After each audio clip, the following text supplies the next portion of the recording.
Welcome to Warangal trip part 2. ఈ పార్ట్లో మనం భద్రకాళి అమ్మ temple, Padmakshamma temple and Bhadrakali biodiversity park అయితే చూద్దాం. ముందుగా భద్రకాళి అమ్మ టెంపుల్కి అయితే వెళ్దాం. ఈ టెంపుల్లో భద్రకాళి అమ్మ 8 చేతుల్లో 8 ఆయుధాలు అయితే ధరించి అయితే ఉంటారు.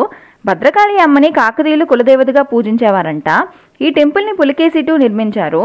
చాలా విలువైన కోహినూర్ డైమండ్ని భద్రకాళి అమ్మవారికి ఎడమ కంట్లో ఉండేదంట. ఆ కోహినూర్ డైమండ్ కాకతీయులు భద్రకాళి అమ్మవారికి ఇచ్చుకున్నారంటారు. Next Padmakshamma temple. ఈ గుడి కొండపైన అయితే ఉంటుంది. ఈ గుడికి వెళ్ళాలంటే అమ్మాయిలు పక్కాగా జడవేసుకొని అయితే వెళ్ళాలి. ఈ టెంపుల్ అంతా కూడా కొండల మధ్య ఉంటుంది. ఇక్కడ కిందన లక్ష్మీ నరసింహస్వామి టెంపుల్ నుంచి పద్మాక్షమ్మ టెంపుల్కి స్టెప్స్ అయితే ఉంటాయి.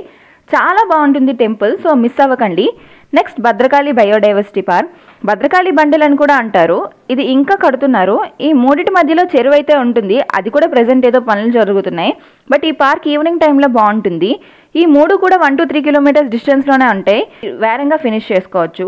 సో బడ్జెట్లో ఈ ప్లేసెస్ని చూడాలి అనుకుంటే వెంటనే వరంగల్ ట్రిప్ మీ ఫ్రెండ్స్తో ప్లాన్ చేసేయండి.